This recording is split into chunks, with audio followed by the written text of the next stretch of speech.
Cinema industry వైపు వెళ్ళాలనుకుంటున్నారా? మీకు మేమున్నాం. వెంటనే కాల్ చేయండి. హాయ్ హలో నమస్తే, welcome back to Suman TV. ప్రస్తుతం మనతో పాటు ఉన్నారు motivational speaker, public speaker, family counsellor Rajani Rama గారు.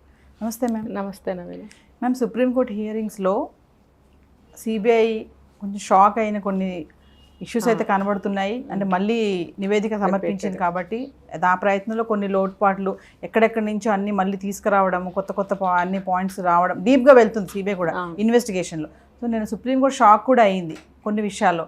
ఏంటంటే ఇది ఒకళ్ళిద్దరు చేసింది కాదు, దీంట్లో చాలామంది ఇన్వాల్వ్, అంటే many people are involved in this case అనేసి కూడా ఒక లైన్ అయితే వచ్చింది. మనం చాలా వీడియోలో చెప్పుకున్నాం కూడా, ఒకరు కాదు ఇద్దరు కాదు ఇది చేసింది, చాలామంది దీంట్లో ఇన్వాల్వ్ అయ్యారు, పెద్ద పెద్ద హస్తాలు కూడా ఉన్నాయని. నిన్న జరిగినటువంటి హియరింగ్స్ ఏం చెప్తారు మేడం మీరు? అదే ఇప్పుడు మొన్న 17th ఒక నివేదిక ఇవ్వాలని చెప్పినప్పుడు మళ్ళీ రిపీట్ చేస్తున్నారు వీళ్ళు. ఇది చేయటం అనేది మంచిదే, ఎందుకంటే ఒక్కసారి ఇన్వెస్టిగేషన్ చేస్తే అబద్ధాలు రావచ్చు, మళ్ళీ రిపీటెడ్గా చేస్తే కొత్త విషయాలు కూడా బయటకు వచ్చే ఛాన్సెస్ చాలా ఉన్నాయి. ఇది సుప్రీంకోర్టు తీసుకున్న నిర్ణయం చాలా బాగుంది. ఇప్పుడు ఆ అమ్మాయి కళ్ళద్దాలు పగిలిపోవటం అనే విషయము, కళ్ళద్దాలు పగిలిపోవటం అనే విషయం ప్రతి ఒక్కళ్ళకి కూడా అనుమానం రావాల్సినదే. ఇప్పుడు నేను కూడా చెప్పాను ఒక వీడియోలో, ఇప్పుడు ఆమె నిద్రపోయే వాళ్ళు ఎవరన్నా కళ్ళజోడు పెట్టుకుంటారా అనేది ఒక డౌట్. సెకండ్ ఏంటంటే, ఆ అమ్మాయి నిద్రపోతున్న సమయంలో 3 గంటల సమయంలో ఆ టైంలో లేపారు నిద్ర అన్నప్పుడు అప్పుడు కూడా నిద్రపోతుంది కదా. అంటే ఆ అమ్మాయికి మెలకువగా ఉన్నప్పుడు కళ్ళజోడు పెట్టుకుంటే కానీ కళ్ళు కనపడని స్థితి. అలాంటప్పుడు నిద్ర లేవంగానే పక్కనే ఉన్న గాగుల్స్ తీసి పెట్టుకుందా? పెట్టుకున్న తర్వాత ఆయన గొడవలో వీళ్ళు కొట్టడం ఇలా చేయటం వల్ల పగిలిపోయాయా కళ్ళకుండగానే? అంటే ఇప్పుడు రీఇన్వెస్టిగేషన్లో ఇవన్నీ కూడా బయటపడే ఛాన్సెస్ ఉన్నాయి. ఫస్టు కళ్ళల్లో పొడుచుకుపోయాయి, అవి పెట్టి గుచ్చారు, ఇలాంటి సాక్ష్యాలు, ఇలాంటి స్టేట్మెంట్స్ ఇచ్చారు ఫస్ట్. ఇప్పుడు మళ్ళీ అడగబట్టే కదా దాని మీద కాన్సన్ట్రేషన్ వచ్చింది. కాబట్టి ఇప్పుడు అవి ఏ కండిషన్లో అసలు ఆవిడ ఏ పరిస్థితుల్లో కళ్ళజోడు పెట్టుకోవాల్సి వచ్చింది, పెట్టుకుని నిద్రపోయిందా, నిద్ర లేవంగానే పెట్టుకుందా అనేది ఇప్పుడు మళ్ళీ తెలియదు. అంటే ఇది ఒక చిన్న ఎగ్జాంపుల్ అనమాట. ఇలాగే ప్రతిదాన్ని కూడా మళ్ళీ రీఇన్వెస్టిగేషన్ చేస్తే ఇంకా లోతు నిజాలు బయటపడే ఛాన్సెస్ ఉన్నాయి. తర్వాత వాళ్ళు ఈ ఫోరెన్సిక్ అతను దేవాశీష్ అనే అతను మనం అప్పుడు అతని గురించి కూడా మాట్లాడుకున్నాం. అప్పుడు అతని పేర్లు మనకి బయటకు రాలేదు. అదేంటంటే ఇంకో రకంగా పేర్లు బయట కూడా పెట్టరు, మనకి తెలిసింది చాలా తక్కువ. ఎంతోమంది ఇన్వాల్వ్ అయి ఉన్నారు ఇందులో. మరి వాళ్ళందరి పేర్లు కూడా, అందరూ దోషులు ఉంటారు, నిర్దోషులు ఉంటారు.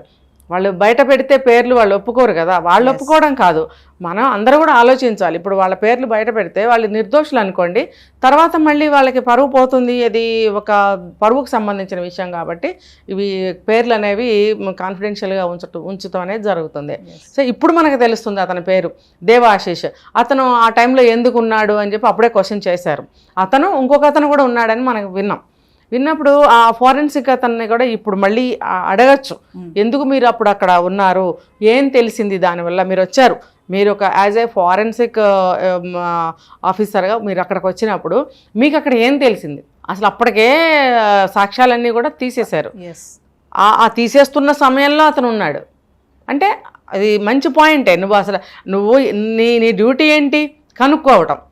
మరి నువ్వు అక్కడికి వచ్చావు, అంతా డిస్ట్రాయ్ అయిపోతుందో ఆ టైంలో నువ్వు అక్కడ ఉన్నావు, మరి నువ్వేం కనుక్కున్నావు? ఇప్పుడు అవన్నీ గట్టిగా పట్టుకోవాలి. నువ్వేం కనుక్కున్నావు, మాకేం నివేదిక ఇస్తావు, ఏం స్టేట్మెంట్ ఇస్తావు మాకు నువ్వు అని అడుగుతారు. అడగాల్సిందే. ఇప్పుడు ఉన్నందుకు నువ్వేదో ఒకటి చెప్పాలి కదా మాకు. నువ్వు ఆర్డినరీ పర్సన్వి కాదు, ఒక ఫారెన్సిక్ సంబంధించిన వ్యక్తివి. నువ్వు అక్కడికి వచ్చినప్పుడు నీ అనాలిసిస్ ప్రకారం నువ్వేదైనా మాకు ఒక చెప్పాలి కదా, నువ్వేం చెప్తావు అని ఇప్పుడు అతను అడగాల్సిన అవసరం ఎంతైనా ఉంది. ఎందుకంటే స్టార్టింగ్ క్రైమ్ సీన్ అప్పుడు ఫస్ట్ వచ్చింది అతనే, దేవాశిషే. అవును, యాక్చువల్గా అతను అరెస్ట్ చేశారు. 12th సెప్టెంబర్ రోజు రిలీజ్ కూడా చేసేసారు. కోర్టు హియరింగ్ లో నేను అడుగుతుంది అంటే మళ్ళీ అతన్ని మళ్ళీ తీసుకొచ్చి మళ్ళీ ఇంట్రోగేషన్ చేస్తారా, అసలు అతను ఎవరు, అక్కడ ఎందుకున్నాడు, ప్రిన్సిపల్ సిబిఐ ఏదైతే రిపోర్ట్ ఇచ్చిందో ఇన్వెస్టిగేషన్లో షాక్గా ఉన్నాయి అవన్నీ. అంటే ప్రిన్సిపల్ అతన్ని ఇన్వైట్ చేశాడు అనేది కూడా వాళ్ళు క్వశ్చన్ చేశారు. అక్యూజ్ని ఇన్వైట్ చేశారు అక్కడికి, అతను ఎందుకున్నాడు అన్నప్పుడు చెప్పారు అతను ఆర్జికర్ హాస్పిటల్ యొక్క ఫారెన్సిక్ డిపార్ట్మెంట్ అని చెప్పేసి. అతను అరెస్ట్ చేయడం, రిలీజ్ చేయడం కూడా జరిగిపోయింది. మళ్ళీ ఇన్వెస్టిగేషన్ చేస్తారా, ఇవన్నీ కూడా నిన్న జరిగినటువంటి విషయాలు మేడం. మనం కూడా ఏంటంటే స్పెక్ట్స్ అడుగుతున్నారు, స్పెక్ట్స్ పెట్టుకుని ఉందా అంటే పడుకున్నప్పుడు జరిగిందా ఈ ఘటన? అవును పడుకున్నప్పుడు జరిగింది. అంటే స్పెక్ట్స్ పెట్టుకునే పడుకుందా?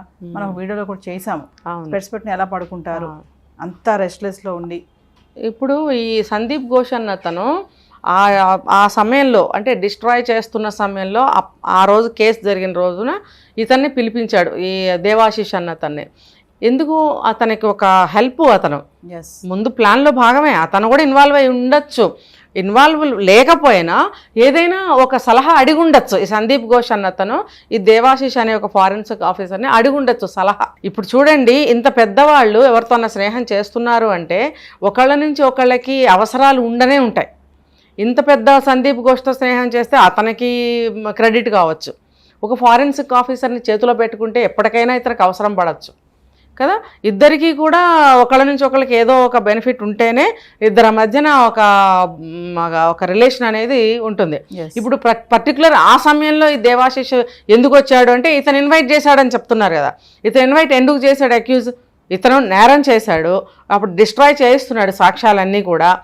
చేయిస్తున్నప్పుడు ఈ ఫారెన్సిక్ ఆఫీసర్ని ఎందుకు పిలిచాడు అంటే, నా అనాలిసిస్ ఇప్పుడు డిస్ట్రాయ్ చేస్తున్నాము అవుతుంది, ఇంకా ఏమన్నా మనం ప్రికాషన్ తీసుకోవాలా, ఇంకా ఎక్కడన్నా మనకేమన్నా సాక్ష్యాలు మిగులుతాయా, ఇంకా ఎక్కడైనా సాక్ష్యాలు దొరికే అవకాశాలు ఉన్నాయా? దొరికే అంటే ఇప్పుడు మొత్తం డిస్ట్రాయ్ చేసాము. ఫర్ ఎగ్జాంపుల్ చెయ్యి ఇట్లా గోడ మీద పెట్టింది, అయితే ఆ అబ్బాయి పెట్టాడు, ఎవడైతే నేరం చేశాడో వాడు చెయ్యి గోడ మీద పెట్టాడు, లేకపోతే ఫ్లోర్ మీద పెట్టాడు, లేకపోతే ఇంకో దగ్గర పెట్టాడు, అయితే ఆ అమ్మాయి పెట్టింది.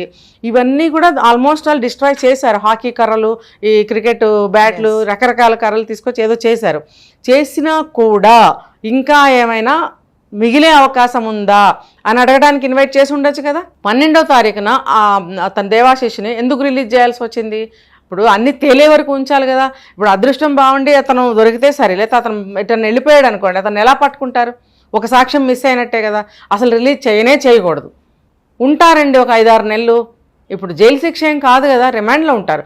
సరే ఈక్వల్ అనుకోండి, రెండు కూడా పేరు ఏదైనా పెట్టుకోనివ్వండి, రిమాండ్ అనుకోనివ్వండి, జైలు అనుకోనివ్వండి, అంటే వాళ్ళ అండర్లో ఈ కేసు తేలే వరకు ఎవరెవరైతే సస్పెక్టెడ్ మెంబర్స్ ఉన్నారో వాళ్ళందరినీ కూడా వాళ్ళ అండర్లో పెట్టుకోవాల్సిందే. ఎందుకు అనంటే ఇది చిన్న విషయం కాదు, దేశాన్ని పట్టి కుదిపేస్తుంది. ఇంటర్నేషనల్ లెవెల్లో ఆందోళనలో ఉన్నారు అందరూ. ఉన్నప్పుడు వీళ్ళని వదిలేయకూడదు, ఉంచాలి వాళ్ళ అండర్లో. కావాలంటే కొంచెం మర్యాద ఎక్కువ చేసుకోండి, వాళ్ళని జైలు శిక్షలాగా కాకుండా కొంచెం మర్యాద ఇచ్చి చూసుకోండి ఇది తేలే వరకు. జైలు శిక్ష పడిన తర్వాత ఎలాగ పడుకుంటుంది, ఈ లోపల వాళ్ళని కాస్త మర్యాదగా చూసుకోండి. వాడు నేరస్తుడు కాడు అని మీకు అనిపిస్తే వాళ్ళ సిస్టమ్స్ వాళ్ళకు ఉంటాయి, ఎవరికి మర్యాద చేయాలి, ఎవరికి డే 1 నుంచి కఠినమైన శిక్ష వేయాలి అనేది వాళ్ళకి తెలుసు. తెలిసినప్పుడు వాడిని ఎందుకు వదలాలి? ఉంచుకోండి మీ అండర్లో. ఓకే దొరికాడు, తీసుకొచ్చి మళ్ళీ పెట్టారు, వాడిని గట్టిగా ఇంట్రాగేట్ చేయాలి. చేస్తే ఇప్పుడు అతని దగ్గర నుంచి గ్యారంటీగా క్లూ వస్తుంది. వాడికి కూడా 3rd డిగ్రీ ఇచ్చారనుకోండి, అంత తేలిగ్గా ఇవ్వరు. ఎందుకంటే ఆ కేసు సీరియస్ని బట్టి, ఆ పాయింట్ ఇంపార్టెన్స్ని బట్టి 3rd డిగ్రీ ఇవ్వటం అనేది జరుగుతుంది. మామూలుగా అడిగితే ఎవరు చెప్తారు? ఇప్పుడు నిజంగా అతను చేసింది నేరమే, అతను కూడా ఏ ఒక్క సాక్ష్యం లేకుండా ఇక్కడ కూడా తుడవండి, ఇక్కడ కూడా నాశనం చేయండి అని అడ్వైజ్ ఇచ్చాడు అనుకోండి, మరి అతను కూడా అక్యూజేగా ఒక రకంగా. మరి అతని వల్లేగా సాక్ష్యాలు పోయినాయి, కంప్లీట్గా డిస్ట్రాయ్ చేయగలిగారు అంటే అతని సలహాతోనే చేశారేమో. మరి అలాంటప్పుడు అతన్ని ఎందుకు వదలాలి? మీ అండర్లో పెట్టుకోండి, గట్టిగా ఇంటరాగేట్ చేయండి, వాడికి ఏం డిగ్రీలు ఇస్తారో ఇవ్వండి. అంటే ఒక కన్ఫర్మేషన్కి అయితే వచ్చినట్టే కదా మేడం. ఇది ఒక చాలా మంది చేసినటువంటి ఘటన, ఇది ఒకరితో అయింది కాదు. ఫస్ట్లో అన్నారు సంజయ్ ఒక్కడే చేశాడు, ఇంకెవరు ఇందులో ఇన్వాల్వ్మెంట్ అవ్వలేదు అన్నారు. మరి ఎందుకు ఇన్ని వస్తున్నాయి, ఇన్ని వార్తలు ఎందుకు వస్తున్నాయి? ఫామ్ హౌస్ అని, గెస్ట్ హౌస్ అని, అభిజిత్ గోయల్ అని, నిర్మల్ ఘోష్ అని, సందీప్ ఘోష్ అని, ఎందుకు ఇవన్నీ ఒక్కడే చేసినప్పుడు ఏం లేదు కదా, కథం చక్కగా వాడిని శిక్ష చేసేస్తే అయిపోద్ది కదా. మనం ఫస్ట్ ఎపిసోడ్లోనే చెప్పుకున్నాం, ఈ సంజయ్ రాయ్ని కొసమెరుపుగా వాడుకున్నారు. అంటే సినిమాలో చూపించినట్టు ఇదంతా వాడి మీదకి వెళ్ళిపోతుందిలే అని పిచ్చి వేసాలు వీళ్ళు ప్లాన్ చేశారు. కానీ అది ఒక క్షణంలోనే బయటకు వచ్చేసింది. ఊరినే ఉండదు కదా, ఇన్వెస్టిగేషన్ స్టార్ట్ చేశారంటే ఒక తీగలాగితే మొత్తం డొంకంతా వస్తుందని తెలియదు వీళ్ళకి. అంటే వాళ్ళు ఆవిడ మీద తోసేద్దాంలే, వాడి మీద వెళ్ళిపోతుందిలే అనే అంత చిన్నగా అంత తేలిగ్గా ఎలా అండర్ ఎస్టిమేట్ చేశారో నాకు అర్థం కావట్లేదు. హియరింగ్స్లో కూడా మేడం మాట్లాడుతున్నప్పుడు, వాగ్వాదాలు జరుగుతున్నప్పుడు మధ్యలో ఇద్దరి మధ్యలో కూడా ఒక అమ్మాయి లైఫ్ అక్కడ పోయింది అవును అంటున్నారు ఒక అమ్మాయి లైఫ్ జాన్ చెలాగయ్య పోయింది, అమ్మాయి లైఫ్ అక్కడ. ఏం మాట్లాడుతున్నారు మీరు అసలు? అవును తన లైఫ్ నే పోగొట్టుకుంది అక్కడ, అంత శిక్ష పడింది అమ్మాయికి, అనుభవించింది బాధ. మీరు స్పెట్స్ పెట్టుకొని పడుకుందా, పడుకున్నప్పుడు జరిగిందా, ఏం మాట్లాడుతున్నారు? నాకు ఇంకొకటి కూడా అర్థమైంది ఆ కన్వర్జేషన్స్ అన్ని విన్న తర్వాత. ఇప్పుడు ఏదో సామెత చెప్తారు కదా, అదేదో పోయి ఒకడు ఏడుస్తుంటే వీడు ఇంకో దానికోసం అన్నట్టు. ఇప్పుడు ఇంత పెద్ద నష్టం జరిగింది వాళ్ళ కుటుంబానికి, ఆ అమ్మాయి జీవితమే సర్వనాశనం అయిపోయింది లైఫ్ లేకుండా పోయినప్పుడు, వీళ్ళు వాదోపవాదంలో ఇంత నిదానంగా ఇంత లైట్గా తీరుబడిగా చేస్తున్నారేంటని నాకు అనిపిస్తుంది. ఇప్పుడు చకచకా ముందుకు సాగాలి కదా. సిబిఐ వాళ్ళ ఇన్వెస్టిగేషన్ ఆధారంగా వీళ్ళు నిర్ణయాలు త్వరగా తీసుకోవాల్సిన అవసరం కోర్టులో వీళ్ళకుంది. ఈ లాయర్స్, 2 సైడ్స్ లాయర్స్ ఎవరైతే ఉన్నారో వాళ్ళు చాలా నింపాదిగా చాలా తాత్సారం చేస్తున్నారు. ఇప్పుడు నాకు అనిపించింది ఏంటంటే 2 వైపుల లాయర్లు వీళ్ళు చెప్పింది కరెక్ట్ అని వీళ్ళు, అది తప్పు, ఇది ఇలాగా, ఇది ఇలా అడగకూడదు అని ఇంకొకళ్ళు, మీరు పేర్లు చెప్పగలరా అని అడిగితే నాకు చూడండి ఆ లేడీ లాయర్ ఎవరైతే ఉందో నాకు అందరి పేర్లు తెలియవు, 4 నాకు తెలుసు అని అంది. తర్వాత మొత్తం 7 ఉన్నారని అంది. తర్వాత ఏమో వాళ్ళ 7 పేర్లు తెలుసు కానీ నాకు నేను చెప్పకూడదు ఇక్కడ అంటే ఏంటి అక్కడది? అవి ఆడుకుంటున్నారా? ఈ విధమైనటువంటి వాదనలు అక్కడ అవసరమా? ఇక్కడ ఏంటి అవసరం? అక్కడ ఏది అవసరం? అక్కడ దాని గురించి మాట్లాడరేంటి? కళ్ళజోడు పగిలిందా లేకపోతే పేర్లా? ఎందుకండి ఇవన్నీ? మీరు అక్కడ ఏం చేస్తున్నారు? కేసును ముందుకు తీసుకెళ్ళటం లేదా? తీసుకెళ్లే ఉద్దేశం లేదా? ఇంకో సంవత్సరం నడిస్తే నడవనిలే అని అనుకుంటున్నారా? ఏంటి వాళ్ళ ఉద్దేశం ఏంటి? అది నాకైతే అంత మంచిగా అనిపించలేదు. సిబిఐ ఇన్వెస్టిగేషన్లో కూడా మేడం ఫస్ట్ నివేదికకి ఈ నివేదికకి చాలా మార్పులు జరిగాయి, చాలా బయటకు వచ్చాయి కూడా. అంటే కొంచెం డెప్త్గా వెళ్ళి కూడా ఇన్వెస్టిగేషన్ చేసింది సిబిఐ కూడా. ఏంటంటే న్యాయం చేయాలని వాళ్ళకు కూడా ఉంది, వాళ్ళు కూడా చాలా శ్రమిస్తున్నారు ఈ కేసులో.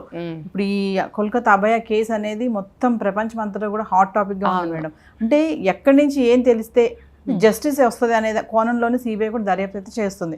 చూడాలి మరి ఏమవుతుంది. జస్టిస్ రావాలని మీతో పాటు మేము కూడా కోరుకుంటున్నాం మేడం. అప్డేట్స్ ఇస్తున్నాం. సుమన్ టీవీ కూడా ప్రతి ఒక్కటి కూడా డీటెయిల్గా ఎక్స్ప్లెయిన్ అయితే చేయడం కూడా జరుగుతుంది. వెయిట్ చేద్దాం జస్టిస్.